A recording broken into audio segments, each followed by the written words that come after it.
I appreciate very much you guys being here, and thank you for that welcoming reception. First of all, let me say a shout out to your team, Steve, Sarah, Mason, and yourself for organizing this event in what we know it's kind of our new normal. Also, for the audience at large, I hope that you and your families are doing well during this kind of challenging times.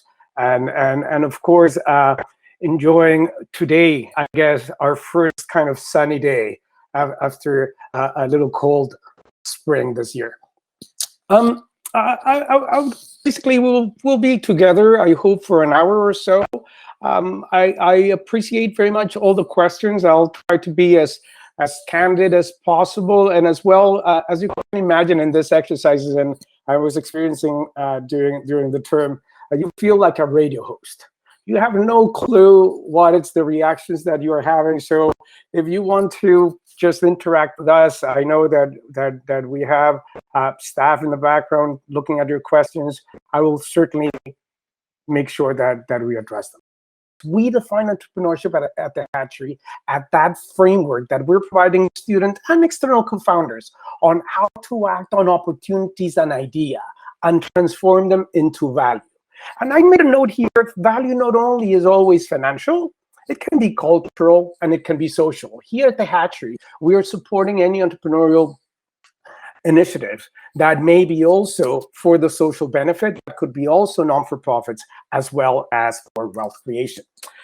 My name is Joseph Orozco, and I am very pleased to be here. I came to U of T, and just to give you a little bit of background, back in 2008, as was mentioned, after selling a company called Telecoil. We were in the financial tech business. We were aggregating financial data and writing trading algorithms for the financial institutions. And Reuters, today Thomson Reuters, acquired our company after a 14-year run. As Sonia described, I've been involved in other entrepreneurial initiatives, which unbelievably starts with Dow Chemical and in the chemical world. But some of us engineers that learn how to code then got the bug, and all the initiatives had a component of software and hardware in them. I think that I am very lucky and privileged of being able to come back to U of T, being welcomed and starting this journey by volunteering in how to teach entrepreneurship for engineers. I'm very grateful that the doors were open to me, and that has allowed us to start building up into what we want to be showing you today. My journey in the teaching of entrepreneurship has been evolving down from high school. I have an initiative called Ideas to Hatch that we do with the Toronto District School Board, up to undergrad courses 488 and grad courses 1036, and now the process of the Hatchery. And I thought it was interesting to share with you this kind of graph that at least you a sense of what is the philosophy and the idealism of the journey that we believe we are helping to create, in particular here at U of T. In the last stage, as you can see, we were connecting not only individuals with investors, but we are also taking advantage of a very vibrant ecosystem that it's happening at the University of Toronto, in our city, Toronto itself, and I think that has been rewarded by all the attention that we're having internationally, and we believe that we'll keep on making our biggest efforts to maintain it that way. And prove that there is a lot of entrepreneurial spirit and a lot of potential in the great talent that we are attracting. Now, this led us to the creation of the Hatchery. And I always want to refer, and it is the fact that we at the Hatchery are focused on developing what we're calling the entrepreneurial human capital. And the collateral damage, believe it or not, is that we're creating also great startup companies. We have been driven by the ideal that students should leave University of Toronto not only with a degree, but with a job that they have created themselves. And this line came so close to me back in 2011 when we started launching the Hatchery, and thanks to the support of the Dean and our advisory board, successful professors like Mark Fox, Mark Korshot, Jonathan Rose, Joe Parody, and the Dean which have been always very supportive in all this journey, starting with our previous dean, Dean Amon, and now with Dean Yeep, helping us and supporting into what has been becoming a place where we are offering our students a full journey on how to get immersed in entrepreneurship. Now, this journey at the Hatchery has been structured in 3 different stages, and I'm going to try to explain to you a little bit what we do and how we do it. The first stage we call the evangelism, for the lack of a better name, and it's basically all the outreach activities that we are making during the school term at the university. Then we have created and consolidated 5 different programs. I will go into them in a minute, and then a third stage that we're calling the Goto Market, which is where we're trying and supporting our startup companies to really acquire the first customer. What do we do in the evangelism? And this is an invitation for you alumni and those in the audience to please get involved. We have a speaker series that it's happening during the school term every Tuesday from noon to 2 p.m. And we're trying to bring raw models that are sharing their experiences today and in the past on how they've been building their companies and all the different successes and difficulties that they've been encountering. We have a great session called Idea Market. And the Idea Market is a physical space that happens on Wednesdays from 4 to 5. But also an online space, of course, where people are coming together to start debating meaningful problems that have been fed through our shared problem tool, or meaningful problems that the students are bringing with them. A typical example that I use here in the Idea Market is we had a company called G&K that was acquired by Cintas a couple of years ago. They are what we have known as the uniform company. But this company also had a business that provided all the mats that are used in banks and the coffee shops during the winter. And they came to us letting us know we have a big problem. We have an aging working force that are harming themselves by picking up those heavy mats from the stores. Can we do something? And believe it or not, we have 3 different teams that came with 3 different ideas. One team was developing the idea of exoskeleton vest that will be reducing the stress on the worker's body. Another one just came up with the idea of developing a machine that will roll the mats in place and strain them. And another one just came with the idea, why not just redeveloping the whole carpet in its own? Let's just have a service company that will be digging holes on floors, and we'll have vacuums that will be just absorbing the water right away. That is kind of the examples, and that is an invitation for you or your companies to share with us problems that we can start debating with the students. Another great activity is the Co-Founders Day that happens in January every year, where we'll bring all the community at large to come together and meet our young talent and also share business ideas that they would like to be developed. We have the Accelerator Weekend, which has been a great initiative for the past 5 years in combination with the Y Combinator, a very successful accelerator in California, where we are basically taking all the students that pay to come through the journey that an entrepreneur will have in their lives in the span of 28 hours. We start on Friday afternoon and go all the way until Saturday night into meeting strangers, debating ideas, writing a business plan, and making a pitch that, of course, will be listened and competing for some prize. Coffee days, activities on campus, build a team. It's our dating tool. And in the past, we used to call it the Hatchery Tinder. Of course, it is the Build a Team tool, which we're bringing people to match talent that are looking to work on startup companies or startup companies that are looking for talent or co-founders. I already referred to what is your problem, which you also find a link on our website where you can share all meaningful problems that you want to be debated during with our students. And lastly, very important for us is a very strong message on diversity and inclusion. We call this the Hatchery Circle. It has become a way for us to deliver the message that the Hatchery is welcoming everybody, and it is providing services and tools to those that are just interested in pursuing and giving it a try. Now, who comes to the hatchery? So we are looking for, with all this evangelism activities, to promote the creation of co-founding teams. These co-founding teams are basically multidisciplinary teams. We are pursuing, as always, that we have an engineer component in every team as a way of having the basis of what has been the success of most of these companies. And a team that believes in themselves, that wants to execute and brings together and fills in the gaps of knowledge that any of them may have. A team that applies to the hatchery will apply to 5 different programs. The first one is the Hatchery Nest. The Hatchery Nest is what we colloquially call our summer boot camp. It takes place between May and August of every year. Application deadlines for this is January 31st of every year. And what we're procuring here is to have teams from all the university that can be in any stage of development. We have teams that are basically in ideation process. We're teams that are already close to acquiring their first customer.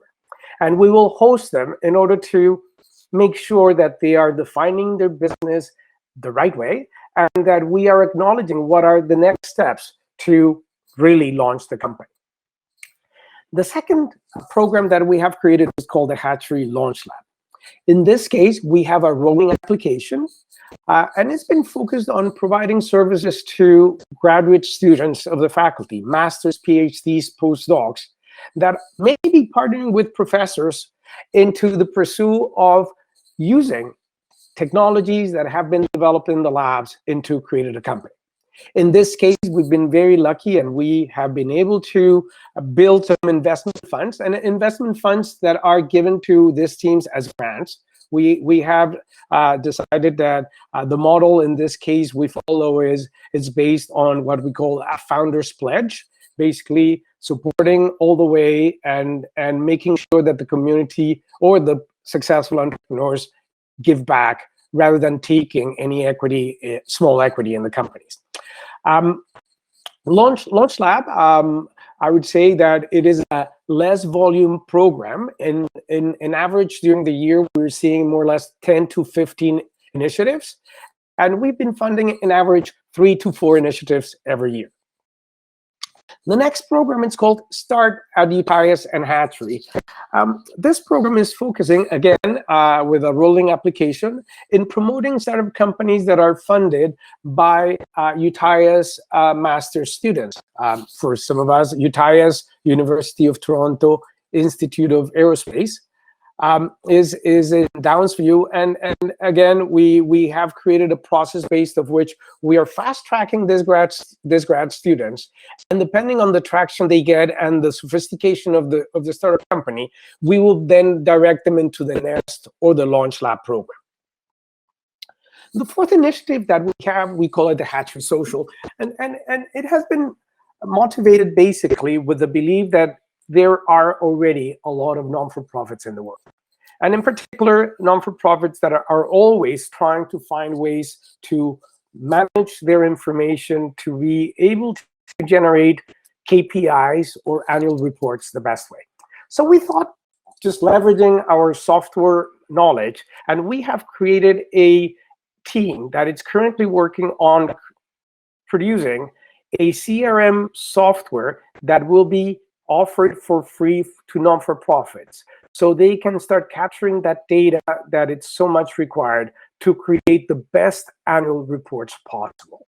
The good news is this initiative we started last year. We have already created all the architecture of the databases and the backbone of our system, and we are in the process of onboarding our first customer. This is the Thousand Island Playhouse non-for-profit, which is supporting artists in Ontario. The last program that I want to mention, and maybe close and interesting for some of you, it's called Hatchery Alumni. We launched this last year with basically, after listening to alumni with the typical quote that I wish the hatchery was there for me when I was in university. So the Hatchery Alumni is catering to those that are coming later in their lives to entrepreneurship, maybe because of corporate attrition, or maybe because the bug of entrepreneurship is coming later in their lives. And we are just having a little caveat. We're asking for this alumni to come and meet young talent and start companies only if they have the capacity of investing at least half of their productive time in their company. And we always are hoping to have 100% of their productive time invested in their startup companies. Applications to any of these programs, you can find them online on our website, and we'll be delighted to debate and help as much as you can. As you can see, all these programs are trying to open up a door and to find points of entry, a no wrong policy for all of those that are affiliated with our faculty and with our university to start their journeys. Successful teams of any of these programs will then move into what we're calling the go-to-market stage. Before that, I just want to get a little bit more into what is it that we give all these teams that are applying to the Hatchery.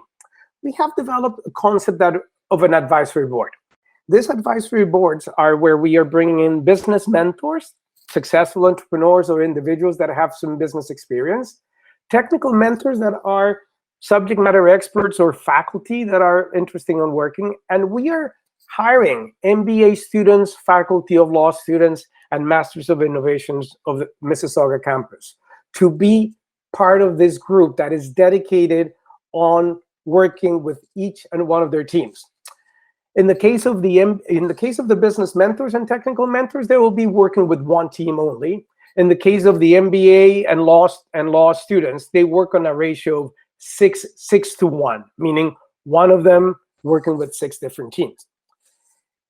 It has been overwhelming to see the support that we've gotten from in particular from the Faculty of Law, which they are sponsoring and paying for the salaries of all those Faculty of Law students that are being involved with our program every year. Now, talking about the go-to-market stage, all the successful teams of any of these programs, we will be hosting in what we're calling the go-to-market stage.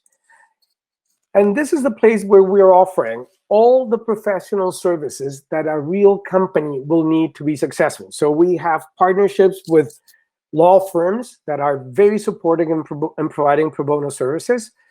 We have connections with the investment community at large that are always looking into what are the opportunities, not only here in Canada, but internationally.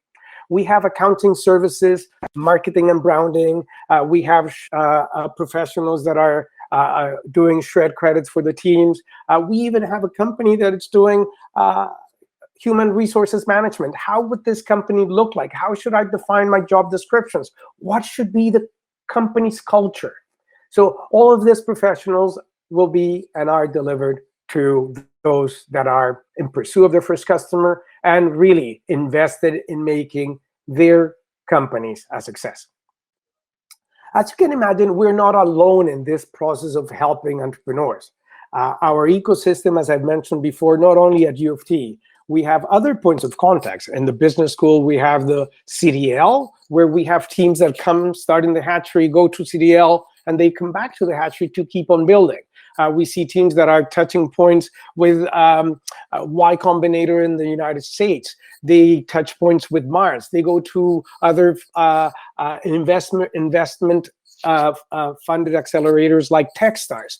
There is a cohesive flow of startup companies, and I think that all of us are invested in supporting and making sure that they are successful. Some of the stats already have been mentioned by Sonia, but I just want to bring your attention on, and this is the stats that we have from 2013 to 2020, where we have close to 1,900 students applying to the Hatchery in close to 700 teams. We have been able only to support half of them, and we're continuously working on how to augment and have a better and bigger capacity to welcome more and more students every year. But I want to bring your attention to the pie chart. what has been consistent and very interesting is that 60% of those students that are applying are coming from fourth year and up. And the reason I mention this is because it's kind of the sweet spot. Just imagine students that are graduating in April are going through their Hatchery programs with the objective of seriously investing their efforts into what could be a tough decision point to make in September when they are finishing their Hatchery experience, in particular in the nest. Should we take that job offer that we have, or should we just give it a try and keep pushing this startup company that is looking very promising? And that is the kind of challenge that we want to have our students in. And we've been very successful, and some of the names that you see there, Bensai, Kepler, Genesis, MedChart, Trex Robotics, Feedloop, are names that may be familiar and that may be promoted by many in the ecosystem. They were Hatchery babies. They started here at the Faculty of Engineering. Now, let me give you some stats because this is recent. As you may know, the Hatchery Nest 2020 started in May 1st. It was hard. I think the easiest decision would have been to just cancel our Nest program, but we did it, and we have been operating since the end of April on a virtual basis. We currently have 36 teams, 138 students. We have 44 active mentors and alumni of the Hatchery working. We have in total 15 connectors altogether. It's a vibrant online activity every day, and I think that we're doing our best for this experience to bring us to what hopefully is going to be a demo day. Maybe not with the same format that we had in the previous years, but we will be following up and letting you guys know what is going to happen and how you're going to be having access. And I believe it's going to be online to all these promising new startup companies that we're helping build. As you can see, this is an invitation to please get involved. I think that we are committed to bringing our whole community together to inspire the new generation of entrepreneurs to think big and transform our country and make it as good, as vibrant as we all want. I think that is my conclusion of what I want to drive you through, and I would like to leave room for questions and make sure that we have some kind of interaction. Thank you very much. Thank you so much, Joseph, for this wonderful presentation today. We'll now transition to our Q&A period, and thank you to everyone who has been submitting questions during the presentation and also part of the registration process. I'll now, Joseph, be passing along some questions. So Timothy Ahong, who is an engineering science grad of 1T6, asks, how should entrepreneurs think about differentiating between temporary changes in market dynamics due to COVID-19 and changes that will persist after a COVID-19 vaccine is found? Wow. Timothy, thank you for that question. Wow.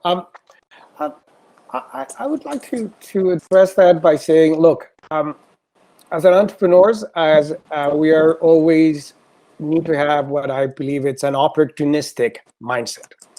If you think about this, business is always dealing with uncertainty and limited resources. That is the nature. People would say sometimes that as businessmen, as owners of companies, sometimes we make things look as if tomorrow is okay, but most of the times we are always thinking what is happening tomorrow. So I think that, yes, COVID-19 is bringing a lot of opportunities for many to jump on board. I would like that COVID-19 is also a trigger for a lot of companies to be built on the opportunity, but to start something, but of course use that as a springboard to what is to come. I would like to associate this as how I started Telecoil. It was just an opportunity given by a bank, operating as first customer financing, meaning, hey, look, if you're capable of doing this and this is the specs and this is what we need, we'll be your first customer. And this passion for execution just took over. We did it, and believe it or not, that was the only trigger to have that first customer. And as we were doing this, many others started asking for other things. And now we have the challenge on the other hand is like, what should we prioritize in order not to spread ourselves so thin that we will be having not a successful business? So I would answer my question in those terms. I think COVID-19 more than anything is just a great opportunity to look into what is that first customer coming on board and what the rest of the opportunities that may follow.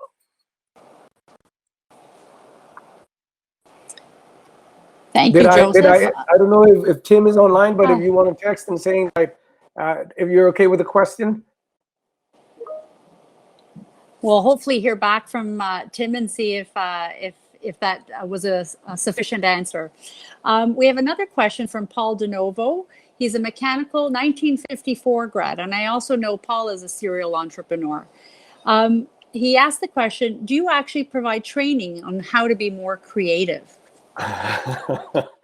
Yeah, I think that is a beautiful question. More than anything is because I wish we had that little gene or to promote creativity. But I think that part of what the university is changing, at least when I went through engineering school, is that sense that we are being as I would say as faculty, as teaching, we are trying to inspire students to be curious. I think that part of the activities of driving that curiosity is, as I mentioned before, the idea market, having forums for discussion. There is no crazy idea that an idea that it's crazy that we don't want to discuss. And we are having activities that are bringing the community together. We're always puzzled with this thing that creativity or entrepreneurship, it's to be nurtured or it's just you need to be born with it. And triggering that creativity and triggering that instinct of observation is what we hope we can accomplish with the Hatchery. So to your question, I would say that yes, we believe that the Hatchery itself it's a way of inspiring and making sure that our youth becomes more creative. And we welcome you and others to come and share with them and bring that perspective, because sometimes some of us only just need a little push to trigger the snowfall. That's so true, Joseph. We have another question from Parth Mahendru, who is engineering science 2T4. So he's a student. How easy or tough is it for an international, so a non-Canadian, to start a firm relating to the aerospace industry in Canada? Interesting. So let me address that by saying, look, starting a company off the bat is not easy. And what students need to know, and we have a vibrant international community at U of T, is that we serve University of Toronto students no matter if they are international or not. And we will open the doors and guide you accordingly. We believe that we are building Canadian solutions for the world. In particular, in the aerospace, we of course, and you can go to our website, we have a very lovely story through Kepler Communications, a company that has the dream and still in business of creating a constellation of cube satellites that should be replacing all the communication towers, the cell phone communication towers. Big dream, but believe it or not, they already have 3 cube satellites in air, in space. They started the Hatchery. They have been looking and going after customers that have been very supportive and got financing from Techstars in Seattle, which is an accelerator that, of course, in Seattle is supported by Boeing, and it's currently back here in Canada, working towards that dream. So it is possible. And we invite you that if you have any interest, you can apply to UTIA's Hatchery program and make sure that we start using your academic experience as the building blocks to what can end being you creating your own job after you finish your university. That's a good point to tap into the UTIAS Hatchery program. Good point, Joseph. Aman Makru, Engineering Science, 1T5 plus PY asks, what is the best way to get started with an entrepreneurial venture? That is a question. I'm going to tackle this through, if you're a current student at the University of Toronto, you are in that lovely position where you have all these different accelerators, incubators at the university. University of Toronto Entrepreneurship has a network of more or less 9 or 10 different points of contact with different flavors. We are the engineering flavor, and of course we're biased into the work that we're doing. But if you're a University of Toronto student, you can navigate that, and if you come in a team and you have a meaningful problem to solve and you have a multidisciplinary team, including an engineer or somebody that understands technology, you can apply to the Hatchery. Of course, also as a University of Toronto student, and if you're in the Faculty of Engineering, we are having entrepreneurship courses. In particular, I teach APS 488, and for the grad students, APS 1036. And that is a good place to start kind of warming up your feet of what it means to start a company, how to define a business plan, and having a little bit of theory behind on how to apply some of those principles.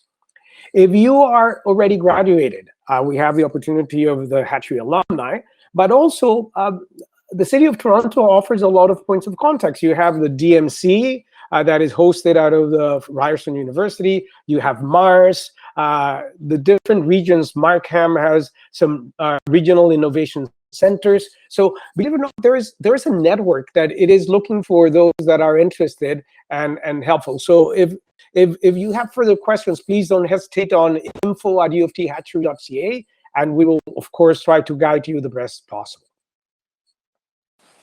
Thanks so much, Joseph. Another question, and I know you may have gone over this, but I think it's worthwhile bringing up because we have a lot of alumni on and they may be able to help in some way. Is the Hatchery only for student-led startups, or are you looking to attract alumni who are now starting companies? Okay, so any of the programs at the Hatchery, as I mentioned before, is promoting the teams of co-founders.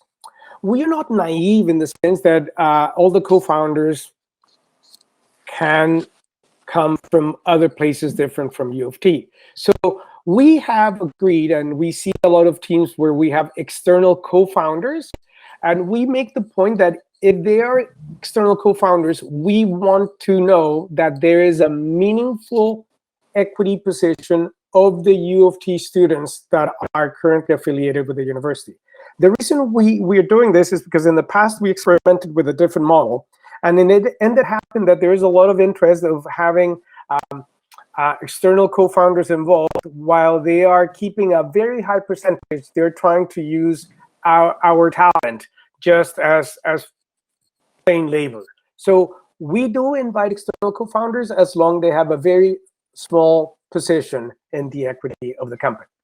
Now, in the case of alumni, that our response to that appetite is the creation of the Hatchery alumni, and we'll be happy to discuss if there's any business opportunities there.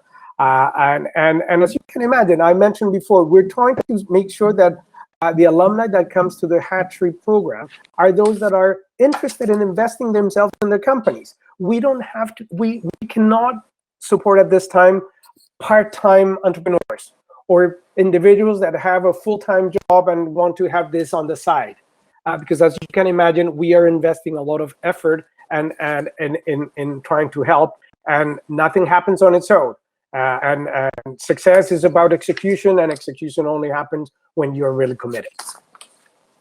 Yeah, that's a good point. Another question from Aish. Do the startups have to have a technical or engineering aspect to them to be a part of the Hatchery, Joseph? So what we're looking for is it's solutions for meaningful problems. And of course, we believe as engineers that there's a lot of technology applied into some of the solutions. When we're asking for a technical component, and we talk about the engineering component in the co-founders team, is somebody that can understand how those solutions can be built. in the past, we had a lot of applications of individuals that have considered themselves entrepreneurs, but they're always looking for somebody to build it for them. And that creates a lot of complexities in the execution. So that is the reason why we're looking for that team that has an engineering component or computer, and we bend the rules sometimes with computer scientists, chemists, mathematicians, anybody that understands the technology that needs to be applied. The other thing that we are very much into in the Hatchery trying to promote is like we are avoiding or trying to convince students that it is very hard for us to support what we're calling lottery ticket startup companies. Meaning, of course, with the boom of social media and with the boom of quote unquote apps, is having projects that are basically trying to create online applications, and their business success is based on how many eyeballs will we follow them, and therefore they will be start moving towards advertising in these channels, and that business model overall becomes what we are calling a lottery ticket model that we sometimes avoid working with. Thank you, Joseph. We have another question from Steve Tower. Is there any entrepreneurial spillover from the first year ESP or engineering strategies and practice course and the projects that pop up in there? Have you seen any spillover into the Hatchery from there? So not only from those ESPs, but also the CAP design projects. We have some of those initiatives coming to us, and that is what we're nurturing and helping them to make sure that they have the support they need. One particular case, which is beautiful, and I invite you to go and see on our website, is 2019 team called Aeroflux, which is basically reinventing the airplane brakes. Of course, difficult times to be in the aeronautic industry right now in COVID-19. But just think a simple idea that it's one of those moments like, oh my God, how come nobody else have thought about this before? It's getting the attention of the incumbent players in that industry, and it's just a reflection of how those projects can find, and we invite them to come to the Hatchery to really have a platform to launch them to success. Thank you, Joseph. That's a good news story, that's for sure. Another question from Joseph Yao, who is an MEng from 1981. Do you have any special interest groups for AI and also for seniors? Yeah, so as you can imagine, AI, and from some of us that are, maybe the camera is very generous with me right now, but AI has been something that, of course, we've been using in coding, I think, for a long time. Statistically, analysis and conclusions were exactly what we were using in some of our companies in trading algorithms and medical diagnosis back then. We welcome it. We are considering ourselves a little bit agnostic in the technology. We see a lot of AI and machine learning being applied in a lot of the solutions, but we believe that we should keep that open mind, because sometimes our companies are not only married with one type, and that is why we are not creating any AI stream only or any particular technology only. We want to make sure that the services that we provide as an incubator can be applied to any startup company, no matter the technology that they're trying to apply. There was a second component to the question. The first one is AI, and the second part was? For seniors. Seniors. So we believe Hatchery alumni is if you're talking about seniors entrepreneurs, Hatchery alumni is a place where we can see them applying. If you're talking about seniors on technologies that are going to be applied to seniors, we also welcome that. As I mentioned before, totally agnostic in what the problem is, what are the solutions that we're trying to bring to the table to solve that meaningful problem. Thanks for that. Another question from somebody I know who is a serial entrepreneur, Ron Seiden. Ron asks if Joseph, do you know of any startup group interested in developing a UV-based consumer cabinet for disinfecting small, medium, or large items being brought home from into the home from supermarkets, especially during the time of COVID? Could Ron perhaps be involved? Is it too late for the ideation stage for the, well, it is probably for this year, but maybe for next year?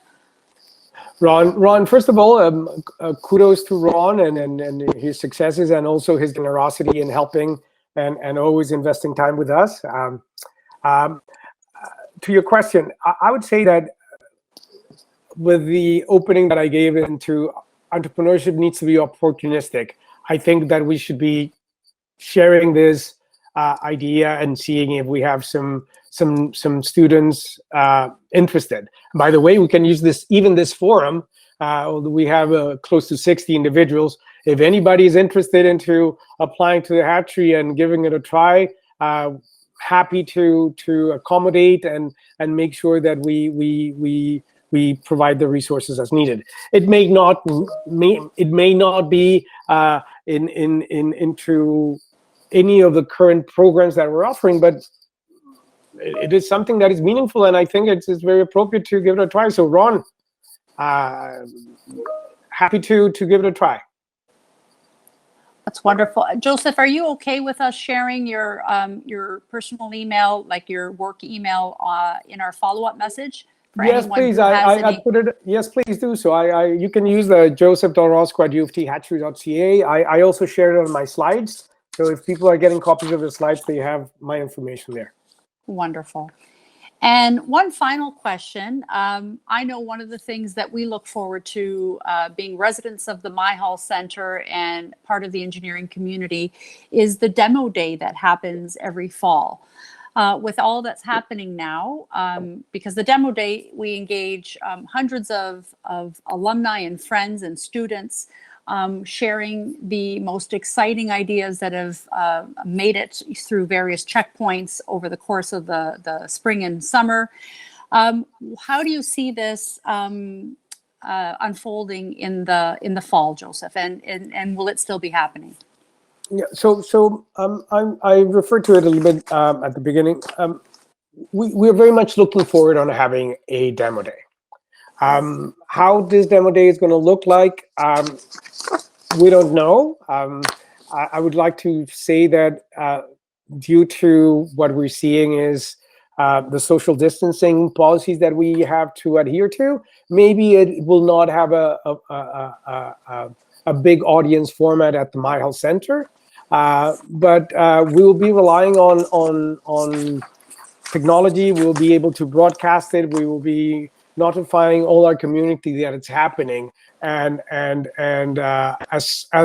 we get more clarity on how would be this finalized, we will be sharing with all of you, and looking forward to having you in September 9th this year. So mark your calendars, everyone. September 9th is the date. Joseph, thank you so much for your presentation today and your thoughtful insights. And thank you to all the alumni and students that passed along questions. We truly appreciate having you join us today and share your insights with our community. For those of you who are new to the School Lunch and Learn, we host events typically on the second Wednesday of each month from October to May. This is our final School Lunch and Learn of the 2019-2020 season. But we look forward to bringing you a new series of programming again starting in October. We will be sending out a survey right after or shortly after this presentation, or in the afternoon. And that's your opportunity for you to pass along any suggestions for speakers or topics you'd like to hear about. Regardless of where we are in this current situation, we are steadfast in our commitment to make our Lunch and Learn programming available to whether it be in person or virtually or both. Our first event of the season will be on Wednesday, October 14th, 2020. So mark your calendars and keep an eye on your email for more information later this summer.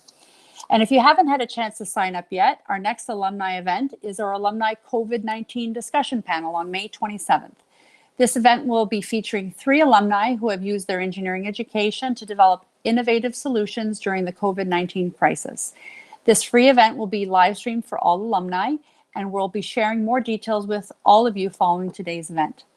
And with that, on behalf of the Alumni Office and the Faculty of Applied Science and Engineering, I hereby adjourn this meeting of the School Lunch and Learn. Thank you, Joseph. And whether you are near or far, we're so thankful you were able to join us today, and wish you a safe and healthy day. All the best, everyone. Take care.